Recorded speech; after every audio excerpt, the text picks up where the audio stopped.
Think you need expensive tools to fix an Ethernet cable? Think again.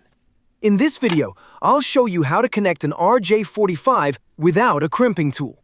Fast and simple. Just strip the cable, line up the wires in the right order, and lock them into the connector. No pins, no stress, no wasted money. Perfect for home repairs, quick fixes, or emergency setups. Watch till the end and save this trick. It might save your internet one day.